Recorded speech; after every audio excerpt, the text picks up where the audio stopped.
Shalom, selamat pagi Bapak Ibu, Saudara-saudara yang terkasih di dalam Tuhan. Selamat berjumpa kembali dalam ibadah GP Kris Kelapa Gading hari ini. Seperti biasa, kami sungguh sangat senang dan menyambut setiap jemaat dimanapun Anda berada saat ini untuk bersama-sama boleh beribadah bersama kami. Dan tentunya kami berharap Anda semua dimanapun saat ini selalu dalam penyertaan Tuhan. Marilah kita akan segera memulai ibadah kita hari ini. Saya undang untuk setiap jemaat boleh dapat berdiri. Kita masuk dalam saat teduh.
Pertolongan kita ialah dari Tuhan yang telah menjadikan langit dan bumi dan yang telah memilih kita sebelum dunia dijadikan supaya kita kudus dan tak bercacat di hadapannya.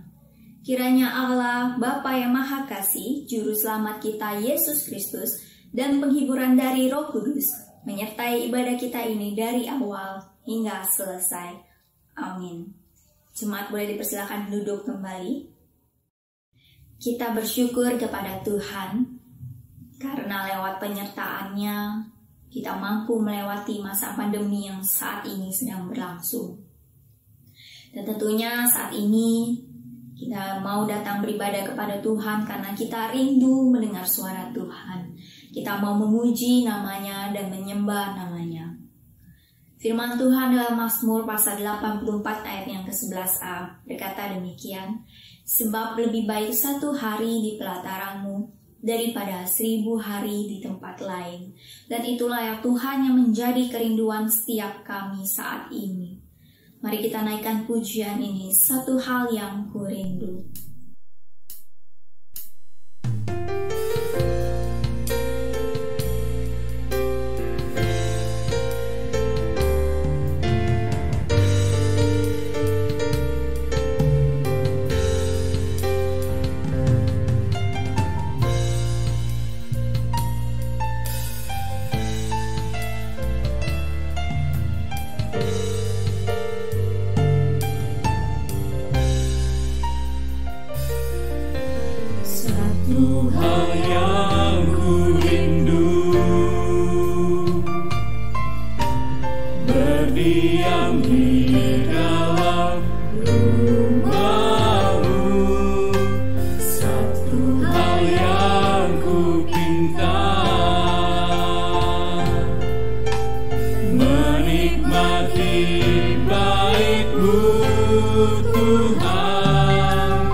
lebih baik satu hari.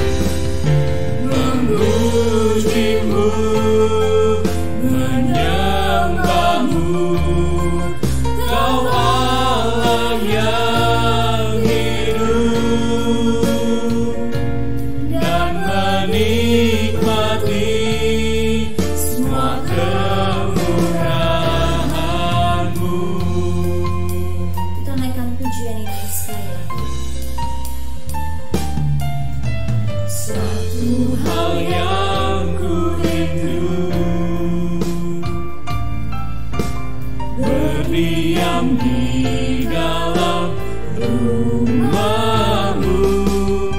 Satu hal yang ku pinta, menikmati baik-Mu Tuhan. Satu hal yang ku rindu,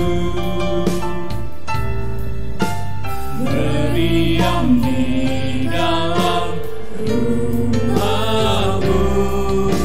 Satu hal yang ku pinta, menikmati baik-Mu Tuhan. Lebih baik satu hari di pelataran-Mu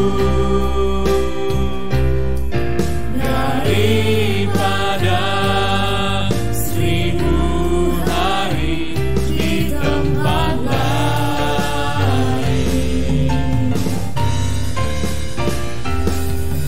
Memuji-Mu, menyembah-Mu, Kau Allah yang hidup, dan menikmati semua kemurahan-Mu.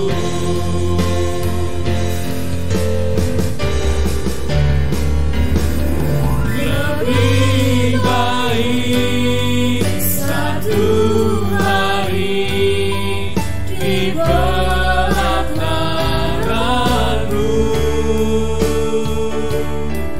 daripada 1000 hari di tempat lain. Memuji-Mu, menyembah-Mu, Kau Allah yang hidup, dan menikmati semua kemurahan-Mu. Dan menikmati semua kemurahan-Mu. Dan menikmati semua kemurahan-Mu.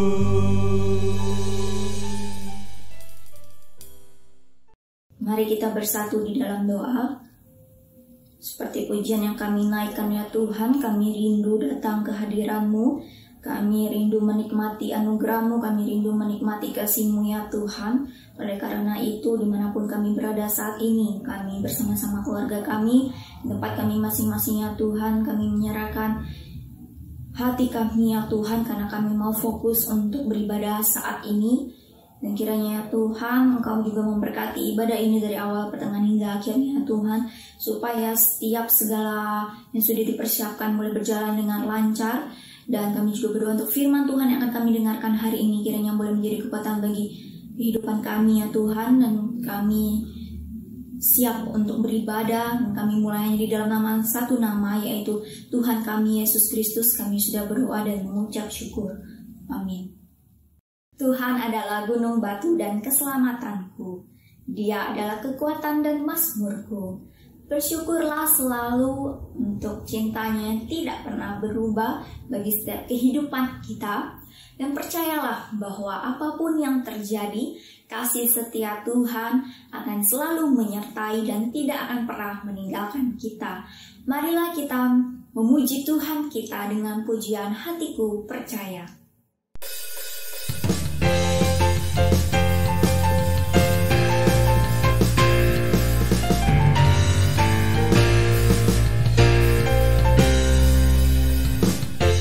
Tuhanlah kekuatan dan mazmurku, Dia gunung batu dan keselamatanku. Hanya padamu hatiku percaya, Kaulah menara dan kota perlindungan.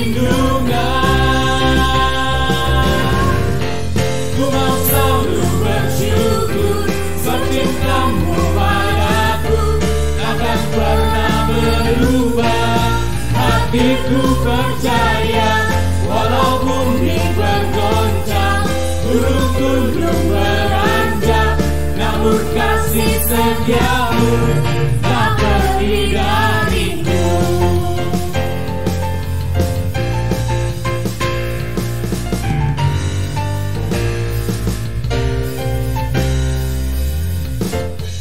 Tuhanlah kekuatan dan maksudku, yang ujung batu dan keselamatanku. Hanya padamu hatiku percaya, Kaulah menara dan kota perlindungan. Ku selalu bersyukur, cintamu padaku takkan pernah berubah. Hatiku percaya, walau bumi bergoncang, gunung-gunung beranjak, namun kasih setiamu tak pergi dariku. Ku selalu bersyukur, cintamu padaku takkan pernah berubah. Hatiku percaya, walau bumi bergoncang, gunung-gunung beranjak, namun kasih setiamu tak pergi dariku. Kasih setiamu tak pergi dariku. Kasih setiamu tak pergi dariku.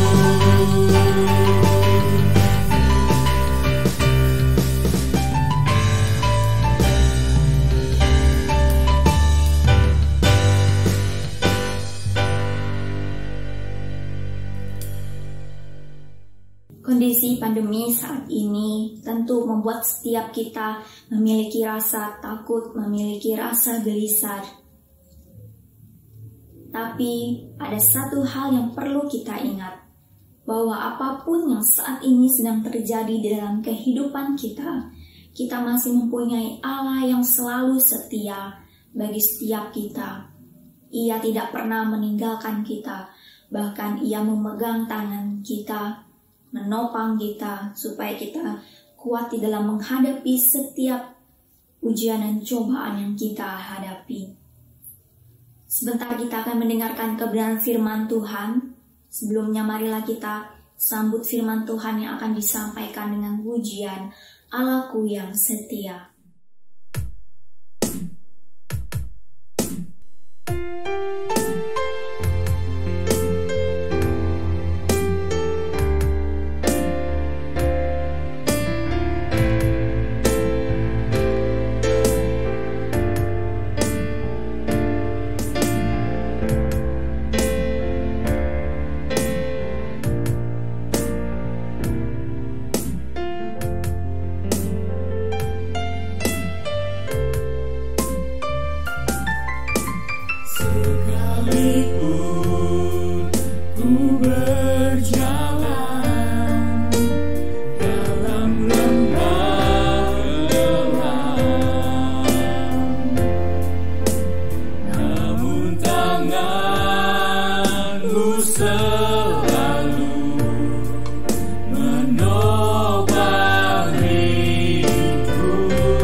Setia melayani, mengasihi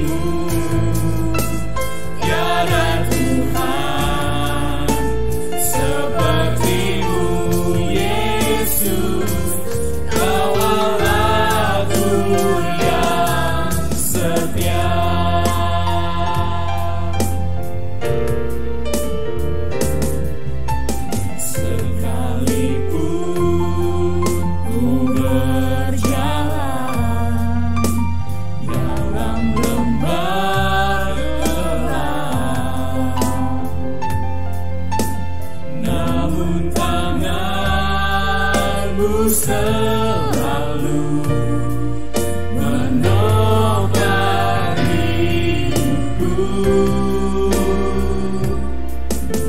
Saat ku dalam ketakutan, Kau hadir di sisiku. Kau berkata, jangan takut, Kau beriku kemenangan. Kaulah Tuhan yang berjanji, tak sekalipun Kau ingkari kesetiaan-Mu. Sungguh terbukti di sepanjang hidupku. Untuk selamanya Ku kan setia melayani, mengasihi-Mu. Tiada Tuhan seperti-Mu, Yesus. Kau Allahku yang setia.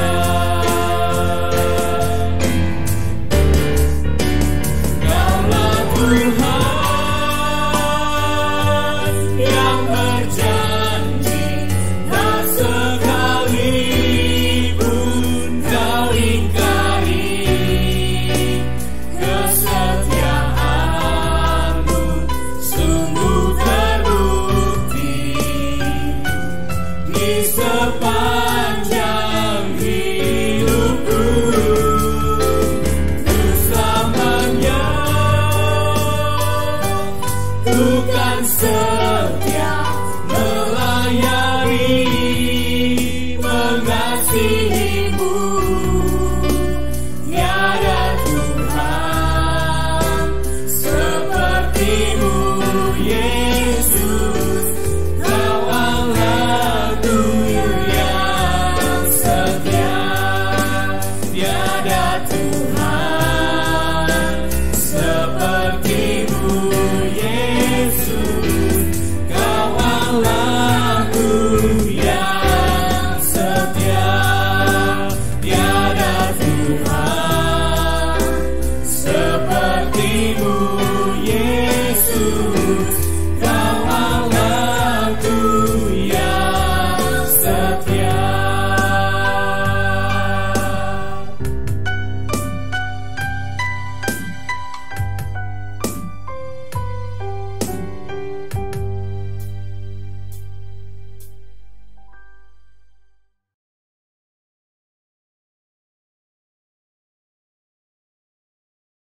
Bapa, kami bersyukur dan berterima kasih kalau kami boleh berdiri di hadirat Allah pada hari ini.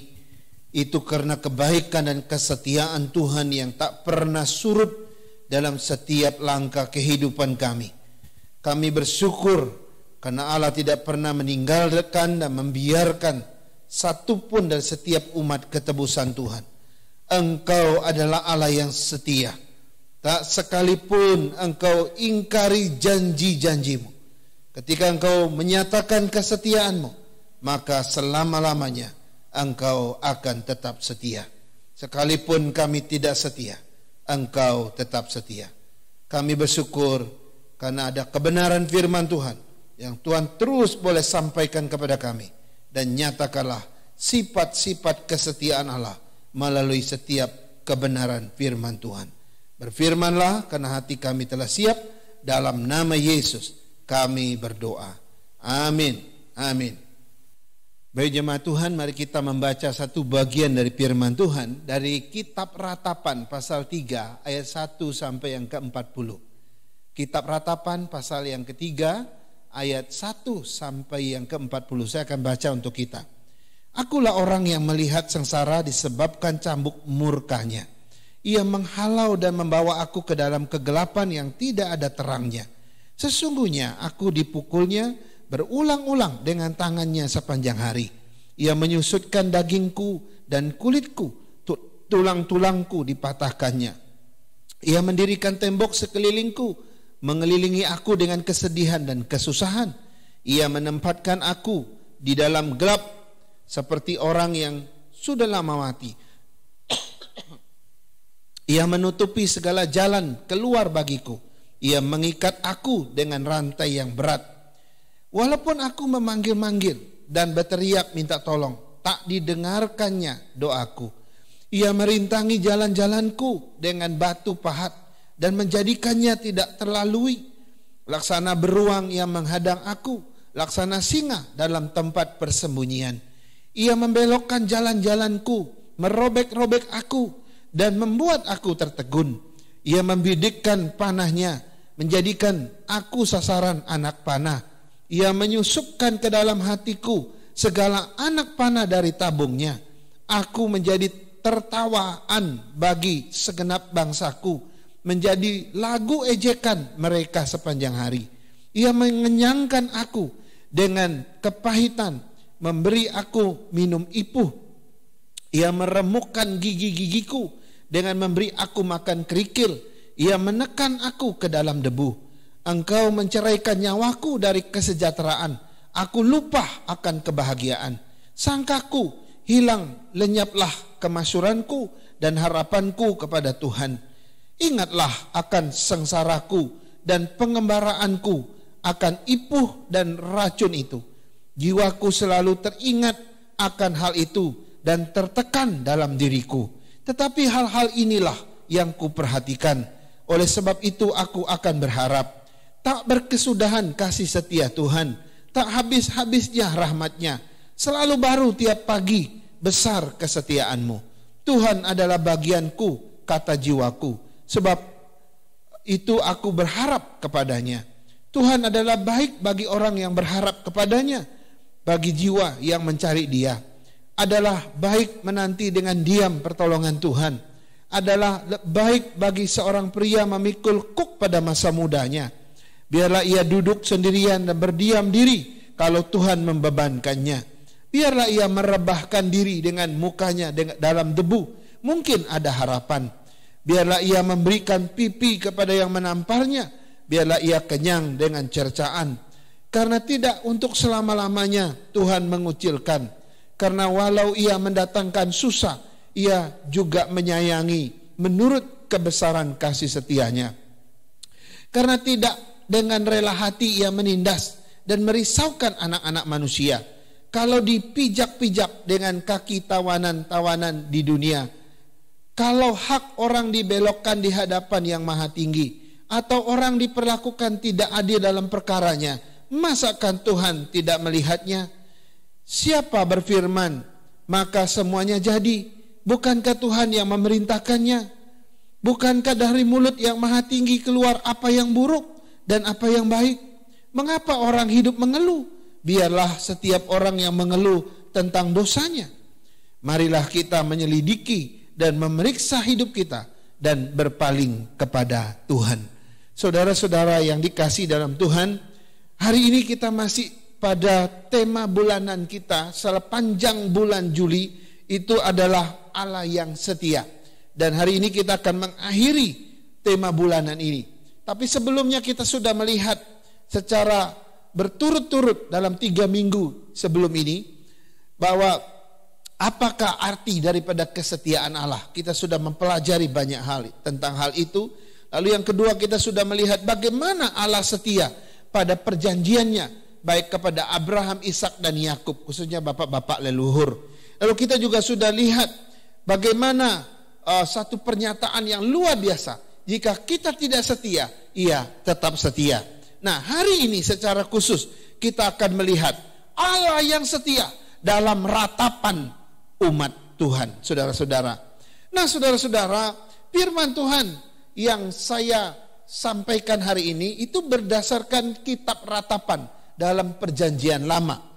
Kitab ratapan ini ditulis oleh Nabi Yeremia sendiri. Walaupun sedikit ada perdebatan, tapi sebagian teolog yakin yang menulisnya adalah Nabi Yeremia sendiri. Nah, kenapa kitab ini disebut kitab ratapan? Ini disebut kitab ratapan karena kitab ini berisi dengan ratapan-ratapan dari Nabi Yeremia sendiri. Kitab ini disebut ratapan karena berisi dengan tangisan duka cita dari Nabi Yeremia. Kitab ini disebut kitab ratapan karena berisi dengan kesedihan-kesedihan air mata daripada Nabi Yeremia. Itu sebabnya dijuluki, atau Nabi Yeremia ini sering dijuluki sebagai nabi yang menangis, nabi yang meratap, saudara-saudara. Kenapa? Karena sepanjang hidupnya, sepanjang pelayanannya yang hanya dipenuhi dengan ratapan dan tangisan kedukaan. Berbeda dengan nabi-nabi yang lain, saudara-saudara. Khususnya Nabi Daniel, dia bisa hidup dalam kemakmuran 3 raja berturut-turut. Tapi nabi yang satu ini penuh dengan air mata. Nah, saudara-saudara, dari ratapan pasal 3 ini, sebenarnya kita harus baca sampai ayat 66, tapi saya berhenti di ayat 40 tadi. Tapi dari keseluruhan pasal 3 ini, ada banyak kebenaran yang luar biasa. Karena itu saya akan menyampaikan apakah kebenaran yang menarik di dalam pasal 3 ini. Yang pertama adalah penyebab derita atau ratapan daripada Yeremia. Saudara-saudara, apakah yang menjadi penyebab ratapan atau derita daripada Yeremia? Penyebab utama daripada tangisan dan ratapan Nabi Yeremia itu karena kerajaan Yehuda dihancurkan, saudara-saudara. Nah, kita ketahui bahwa ketika Raja Salomo mati, maka kerajaan Israel pecah jadi 2. Kerajaan yang satu itu disebut kerajaan utara, itu ibu kotanya adalah Samaria, dan itu terdiri dari 10 suku. Lalu kerajaan yang kedua adalah kerajaan selatan. Ini disebut kerajaan Yehuda, di ibu kotanya adalah Yerusalem. Nah, saudara-saudara, dalam masa sebelumnya, kerajaan utara yang terdiri dari 10 suku itu sudah dihancurkan, tapi tinggal satu kerajaan lagi, yaitu kerajaan selatan yang disebut dengan kerajaan Yehuda. Nah, tetapi pada zaman Yeremia, saudara-saudara, kerajaan Yehuda ini pun dihancurkan oleh Raja Nebukadnezar atau dari Babel. Nah, inilah yang menyebabkan Yeremia meratap, menangis, dan membuat dia berduka cita teramat sangat. Kenapa? Karena Yeremia tidak rela pada akhirnya, atau kalau pada akhirnya kerajaan Yehuda ini akan dibinasakan. Ia tidak bisa terima, ya, dia hancur hati, ya, mengetahui kalau kerajaan Yehuda ini akan dihancurkan. Sehingga ini menyayat hati daripada Nabi Yeremia. Nah, tetapi yang menarik, saudara-saudara, yang perlu diperhatikan di sini, bahwa walaupun yang menghancurkan kerajaan Yehuda itu adalah Babel, ternyata yang mengizinkan kehancuran daripada kerajaan Yehuda itu bukan murni daripada Babel. Tapi yang menginginkan kerajaan Yehuda itu dihancurkan adalah Allah sendiri. Allah sendirilah yang mengizinkan dan menginginkan kerajaan Yehuda itu dihancurkan. Sehingga dia datangkan hambanya, yaitu Babel. Sehingga ada istilah hamba. Ya, dia pakai orang kafir untuk menghancurkannya, kerajaan kafir ini. Nah, inilah yang membuat Yeremia nggak bisa terima. Itu sebabnya dia berkata begini, akulah orang yang melihat sengsara yang disebabkan oleh cambuk murka Tuhan. Jadi dia tahu betul kalau kerajaan Yehuda itu dihancurkan atas izin Tuhan. Ya, sehingga dia berkata, Tuhan menghalau dan membawa aku ke dalam kegelapan yang tidak ada terangnya. Sesungguhnya aku dipukul Tuhan berulang-ulang dengan tangan Tuhan. Ia menyusutkan dagingku dan kulitku, tulang-tulangku dipatahkan oleh Tuhan. Ia mendirikan tembok sekelilingku, mengelilingi aku dengan kesedihan dan kesusahan. Ia menempatkan aku dalam gelap seperti orang yang sudah lama mati. Ia menutupi segala jalan keluarku, yang mengikat aku dengan rantai yang berat. Walaupun aku memanggil-manggil dan berteriak minta tolong, tak didengarkannya doaku. Ini loh, Tuhan tak mendengarkan. Tuhan merintangi jalan-jalanku dengan batu pahat dan menjadikannya tidak terlalui. Laksana beruang yang menghadang aku, laksana singa dalam tempat persembunyiannya. Ia membelokkan jalan-jalanku, merobek-robek aku. Ia membidikkan aku, menjadikan aku sasaran anak panahnya. Saudara, ia mengenyangkan aku dengan kepahitan. Ia meremukkan gigi-gigiku dan menekan aku ke dalam debu. Ia menceraikan nyawaku dari kesejahteraan, sehingga aku lupa akan kebahagiaan. Saudara-saudara, dari pernyataan Yeremia ini, dia tahu Allah lah yang mengizinkan kerajaan ini dihancurkan. Dia menjadi bertambah sedih. Kenapa? Gak hanya kerajaan dihancurkan, bahwa orang Yehuda akan dibuang ke Babel, tetapi Yerusalem juga akan dihancurkan. Bait Allah juga akan dihancurkan. Sehingga ia dipaksa untuk menerima keputusan Tuhan ini. Saudara-saudara, yang sebenarnya Yeremia gak suka, gak terima, tapi mau gak mau dia harus terima. Nah, pertanyaannya begini, apa yang melatar belakangi sehingga Tuhan harus menghancurkan Yehuda? Apa yang membuat Tuhan marah kepada Yehuda, ya, kerajaan Yehuda, sehingga dia harus membinasakan kerajaan selatan ini? Kenapa? Saudara-saudara, ternyata yang membuat Allah marah, yang membuat Allah mengizinkan kerajaan Yehuda ini dibinasakan, itu karena kerajaan Yehuda atau orang-orang Israel yang ada di kerajaan ini telah lama meninggalkan Tuhan. Mereka tidak lagi hidup dalam ketaatan kepada Tuhan. Mereka telah berbuat dosa dan mereka tidak lagi mau bertobat dari dosa-dosa mereka. Sehingga pada satu titik Tuhan ambil keputusan untuk menghakimi mereka dan mengizinkan Babel menghancurkan mereka. Saudara-saudara, ya, ini menarik. Kenapa? Sehingga dia mengerti bahwa Tuhanlah yang mengizinkan ini menjadi suatu kebinasaan. Sehingga Yeremia berkata begini, siapakah yang memerangi Yerusalem dan Yehuda? Tuhan, dia bilang. Siapakah yang mengangkat senjata dan membunuh tentara-tentara Yehuda? Tuhan, kata Yehuda.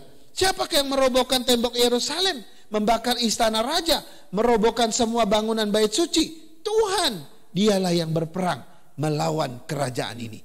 Saudara-saudara, saya melihat satu kondisi yang gak mudah dihadapi oleh Yeremia. Dia menghadapi suatu situasi yang serba salah. Satu sisi dia mencintai kerajaan ini, dia mencintai Yerusalem, dia mencintai bait Allah. Tapi dari satu sisi Tuhan paksa dia untuk menubuatkan tentang kehancuran Yehuda. Satu sisi Tuhan paksa dia untuk mengkhotbahkan tentang kebinasaan kerajaan Yehuda. Satu sisi Tuhan memaksa dia untuk berkata-kata tentang kehancuran Yerusalem dan bait Allah. Saudara, ini nabi yang gak mudah untuk terima dua sisi yang sangat berbeda pada sisi-sisinya. Saudara-saudara, melalui ratapan ini kita melihat bahwa kehancuran Yehuda itu karena Tuhan sendiri.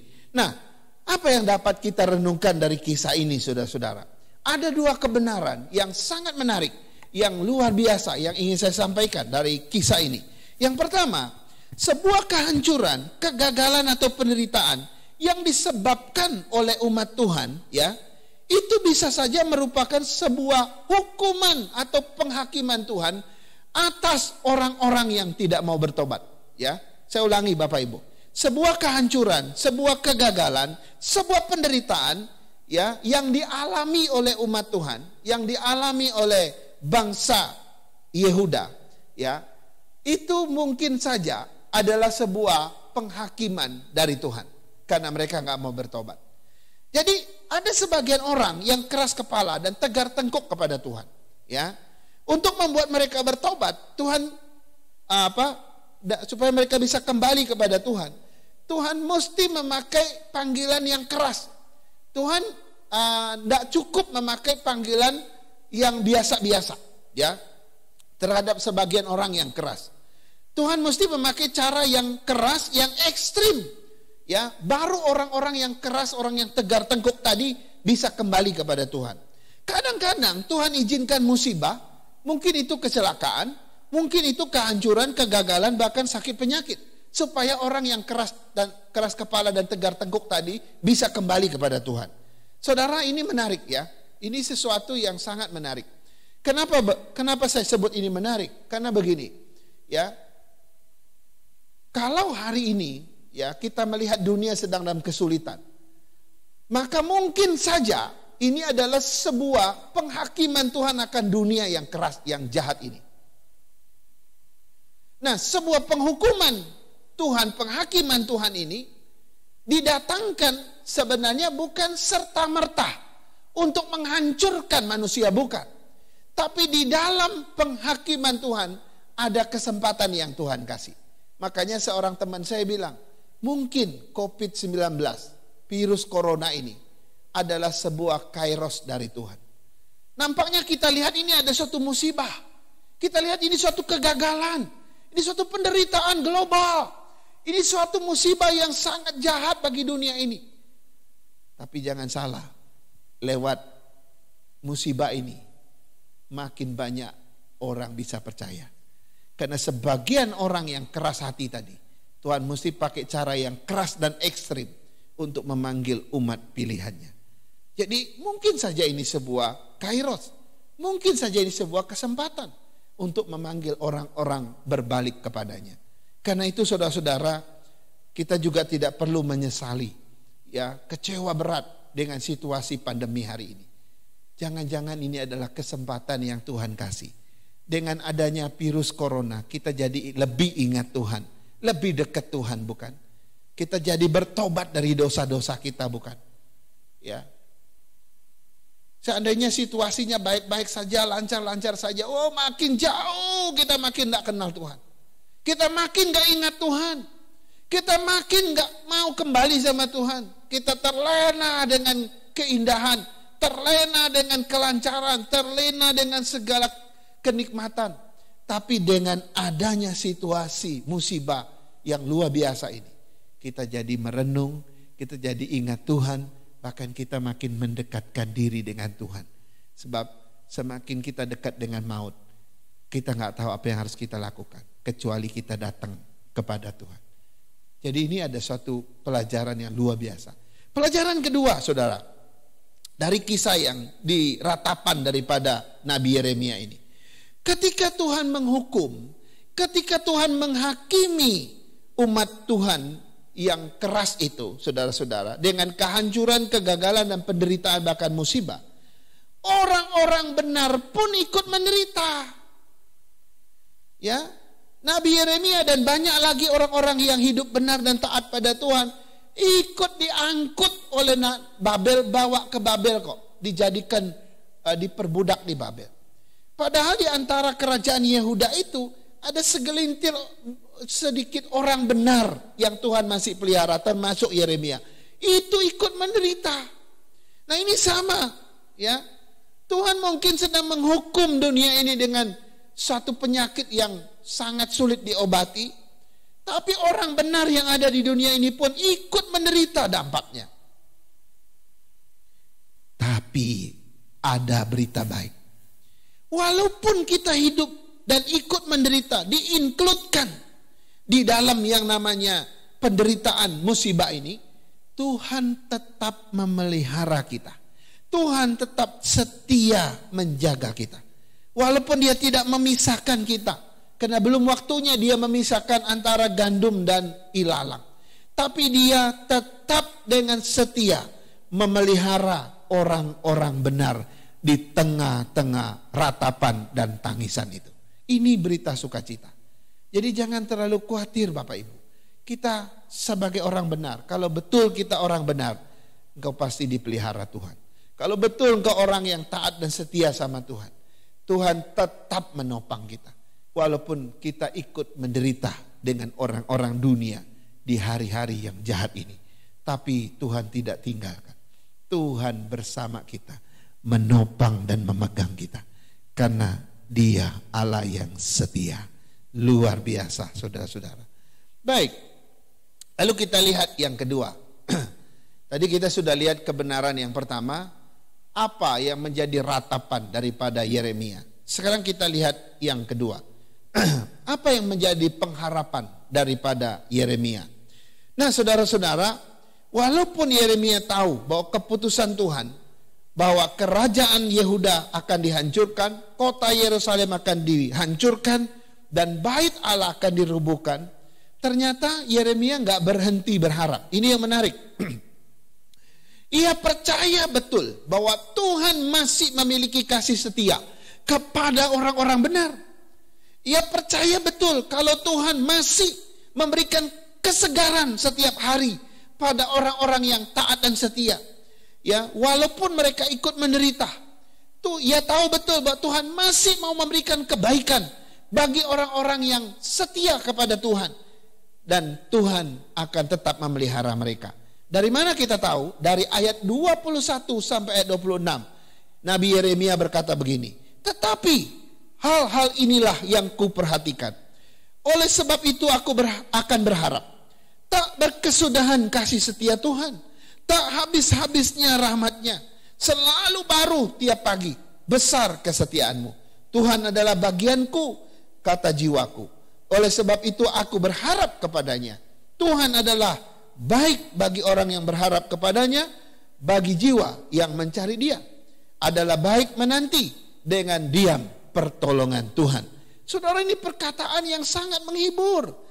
Ayat-ayat ini sebuah penghiburan yang sangat menyegarkan dan menenangkan hati, bukan? Ini perkataan-perkataan yang menyejukkan kita. Di sini kita melihat bahwa di mana Tuhan tetap menyertai orang-orang benar, Ia tetap melindungi mereka, Ia memberikan kekuatan bagi mereka, Ia memberikan kesegaran setiap hari kepada mereka, yaitu orang-orang yang benar tadi. Tuhan dengan setia, ya, tak habis-habis kasih setianya, selalu baru setiap pagi, sekalipun orang-orang itu dalam penderitaan. Saudara, kalau kita cuma menderita, lalu kita nggak menemukan penyertaan Tuhan, wah, itu yang paling kasihan. Tapi orang-orang benar yang percaya pada Tuhan, kita boleh menderita, boleh. Tuhan membebaskan kita dari penderitaan nggak? Nggak juga. Tuhan kadang-kadang izinkan penderitaan, tapi Dia izinkan penderitaan, Dia juga menyertai. Ini dua hal yang nggak pernah pisah. Ketika Tuhan izinkan penderitaan atau sebuah musibah dalam hidup kita, ingat, Tuhan pasti menyertai. Dia nggak pernah tidak hadir. Ini satu penghiburan, bukan? Jadi sih kita melihat satu kebenaran yang luar biasa. Walaupun orang-orang benar diikut sertakan dengan orang-orang yang diangkut ke Babel, tapi Tuhan menyertai mereka, yaitu orang-orang benar itu. Saudara, minggu lalu ya, kita sudah melihat bahwa Tuhan kita adalah Tuhan yang tidak bisa menyangkal dirinya, bukan? Sekalipun kita tidak setia, Ia tetap setia. Karena Dia adalah Allah yang tidak pernah berubah. Dia bersifat independen, mandiri. Dan Dia adalah Allah yang tidak dapat dipengaruhi oleh siapapun dan apapun.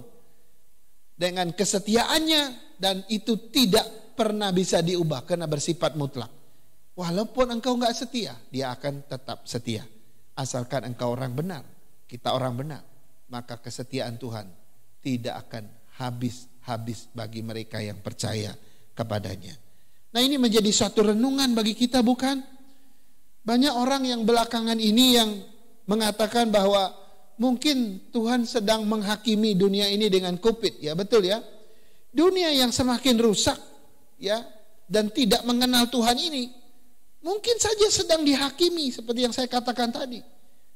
Tapi ingat, masalahnya adalah ketika Tuhan menghakimi dunia ini dengan musibah atau COVID-19 seperti hari ini, orang-orang benar juga ikut serta di dalamnya, bukan? Tetapi orang-orang benar itu tetap dipelihara oleh Tuhan. Itu sebabnya di sini kita melihat akhirnya Nabi Yeremia memberikan satu nasihat yang luar biasa. Ya, adalah lebih baik kita dihukum oleh Tuhan karena dosa-dosa kita. Ini kata-kata Yeremia. Supaya apa? Agar kita tahu bahwa akibat dosa itu sangat berat, sangat menyakitkan. Dia menghukum kerajaan Yehuda karena dosa-dosa mereka. Nah, Yeremia bilang, lebih baik kita dihukum Tuhan supaya kita sadar akan dosa-dosa kita. Ya, supaya kita nggak anggap dosa itu biasa, supaya kita nggak anggap dosa itu enteng lagi. Kita mesti anggap dosa itu satu perkara yang serius di hadapan Tuhan. Dan dengan demikian kita boleh bertobat, kita kembali kepada Tuhan. Ini yang pertama. Lalu Yeremia juga berkata, adalah lebih baik kita memikul kuk penderitaan dan kesulitan karena dosa-dosa kita. Apa tujuannya? Tujuannya agar kita menghargai kekudusan Tuhan. Kalau kita tahu betapa sakitnya hukuman Tuhan, memikul kuk beban yang luar biasa karena dosa-dosa kita, akhirnya setelah itu kita akan belajar menghargai kesucian dan kekudusan Tuhan, bukan? Dan kita juga tidak akan sembarangan lagi untuk menjalani hidup kita. Nah, apa yang menjadi perenungan bagi kita? Ini yang menjadi perenungan. Nasihat Yeremia ini berlaku bagi kita semua, bukan? Agar kita jangan main-main lagi dengan dosa.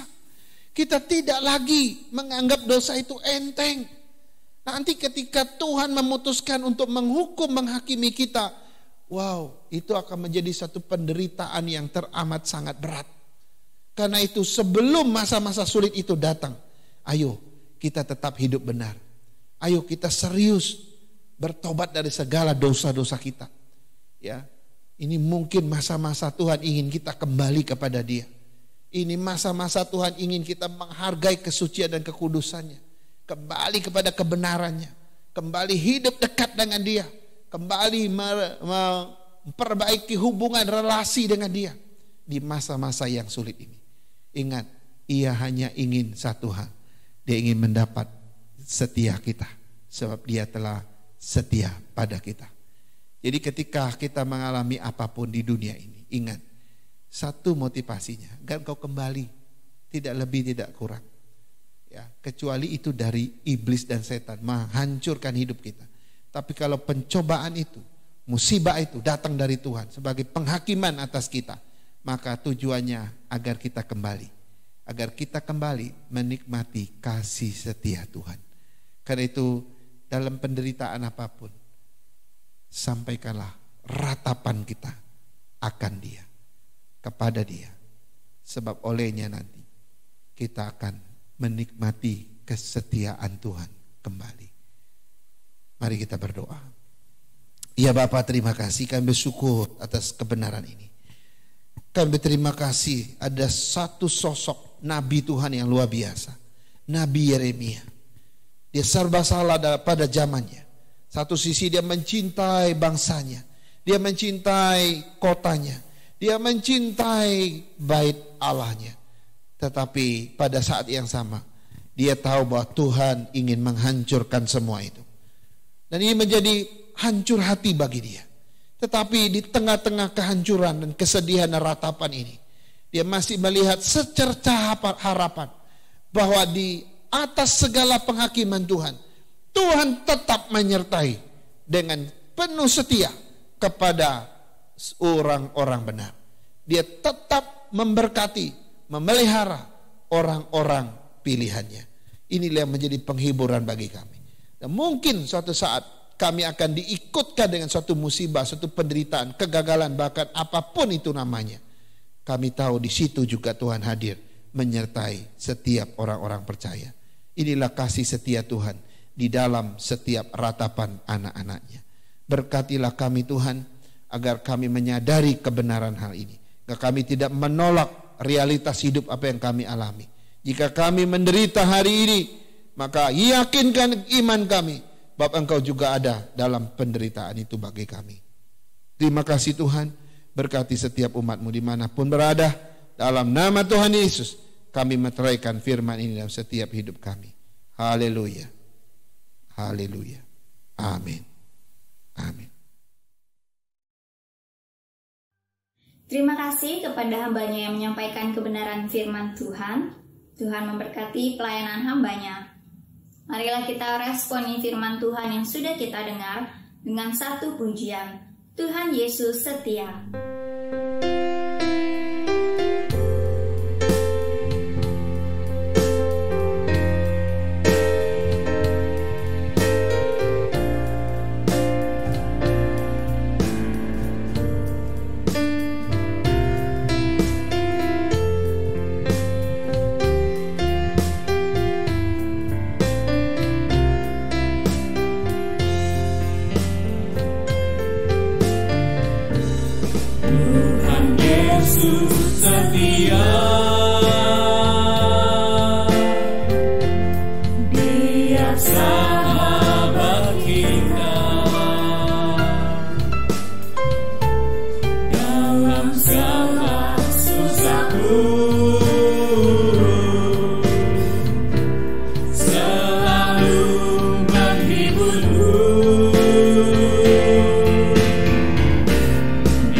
Yesus setia.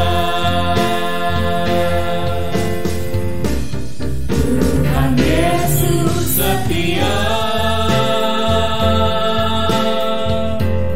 Dia sahabat kita dalam segala susahku.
Baik jemaat Tuhan, saya undang bangkit berdiri, kita akhiri ibadah kita dengan pujian doksologi.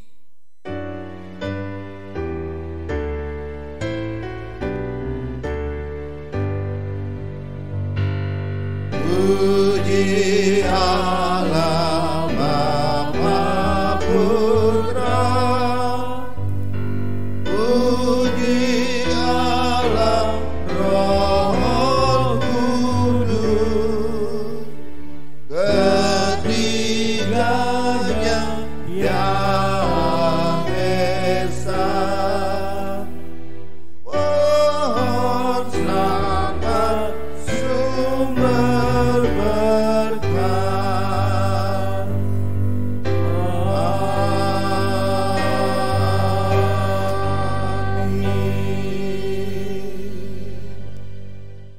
Jemaat Tuhan yang Tuhan Yesus kasihi, marilah kita kembali ke tempat kita masing-masing. Kita pulang sebagai orang-orang yang sungguh-sungguh disupport oleh kesetiaan Tuhan. Baik dalam tantangan, kesulitan, ratapan, dan air mata sekalipun, ada Allah yang setia bagi kita.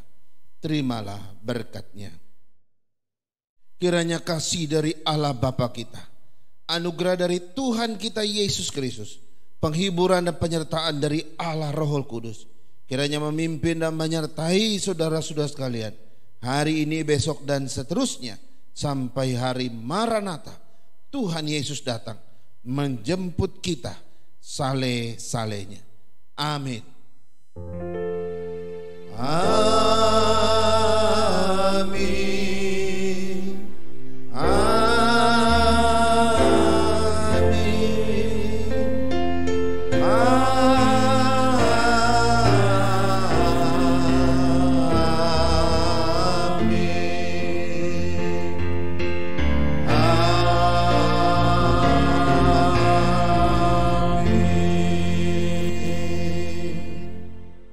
Amin.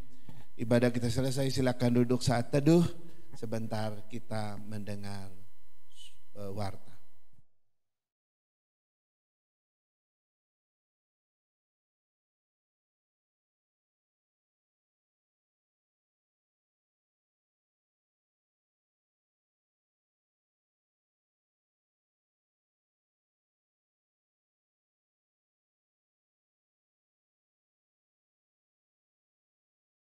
Shalom Bapak Ibu Saudara-saudara sekalian, selamat hari Minggu, selamat beribadah kepada Tuhan. Kami berdoa supaya ibadah-ibadah kita terus memberkati kita, ya. Mari kita dengan tetap semangat datang memuji menyembah Tuhan setiap hari Minggu dan beribadah bersama, berelasi dengan Tuhan. Semoga Tuhan menjaga melihara kita di tengah-tengah pandemi ini. Puji Tuhan. Izinkan saya menyampaikan beberapa warta untuk kita. Pertama, hari Kamis ini adalah hari Kamis yang keempat bulan Juli. Itu artinya setiap hari Kamis keempat bulan Juli atau setiap bulan itu adalah ibadah atau persekutuan faith. Jadi akan dilaksanakan dalam platform Zoom. Jadi nanti Bapak Ibu pada hari Kamis malam pukul 19.00 kita akan bersekutu melalui aplikasi Zoom.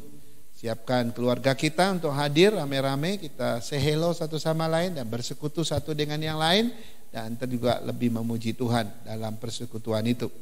Kemudian hari Sabtu seperti biasa ya pukul 17.30 untuk anak remaja kita, mereka ada persekutuan dan juga Bible study. Kemudian malamnya ada persekutuan pemuda-pemudi pukul 19.00. Kita terus doakan anak-anak muda kita agar mereka bertumbuh dalam Tuhan. Kemudian hari Minggu seperti biasa, hari Minggu pukul 9 pagi itu khusus untuk kelas-kelas sekolah minggu. Ayo Bapak Ibu yang punya anak, opa oma yang punya cucu, dorong anak-anaknya dan cucu-cucunya untuk ikut sekolah minggu. Guru-guru kita dengan penuh pengorbanan menyiapkan diri untuk mengajar anak-anak kita, cucu-cucu kita. Kemudian pukul 10.30 seperti biasa ada ibadah online kebaktian umum kita. Kita dukung dan hadir dengan penuh antusias, dan boleh mengajak keluarga yang lain untuk mengikuti juga boleh, dan boleh membagikan link-link ibadah kita kepada orang lain yang mungkin memerlukannya. Baik, yang terakhir izinkan saya atas nama Gembala Sidang dan para diaken mengucapkan banyak terima kasih kepada Bapak Ibu yang dengan setia, dengan penuh syukur memberikan persembahan dan perpuluhan kepada Tuhan setiap minggu bahkan setiap bulan. Kami berdoa Tuhan memberkati Bapak Ibu dengan caranya yang ajaib, memberkati keluarga, pekerjaan dan kehidupan dan masa depan Bapak Ibu semua. Itu saja warta dari kami. Kami akhiri dengan ucapkan terima kasih dan sampai ketemu minggu yang akan datang. Shalom.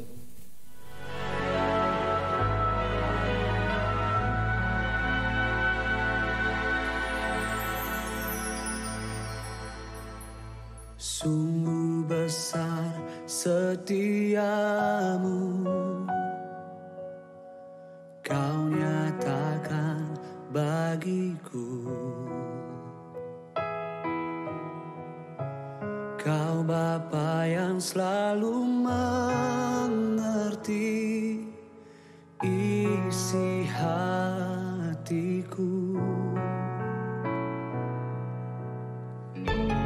Kemuliaan-Mu Kau janjikan, aku tetap percaya, ku percaya janji-Mu ajaib terukir dalam kehidupanku. Ku berserah di dalam kekuatan-Mu, ku percaya.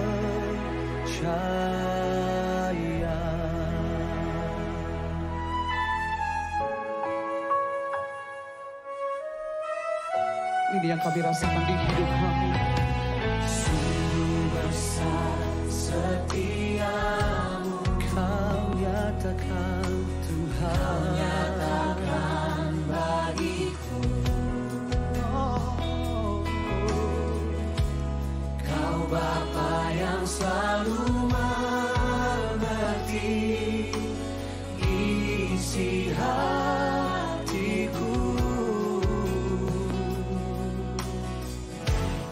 Kemuliaan-Mu Kau janjikan, aku tetap percaya, ku percaya janji-Mu ajaib terukir dalam kehidupanku. Ku berserah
janjimu ajaib.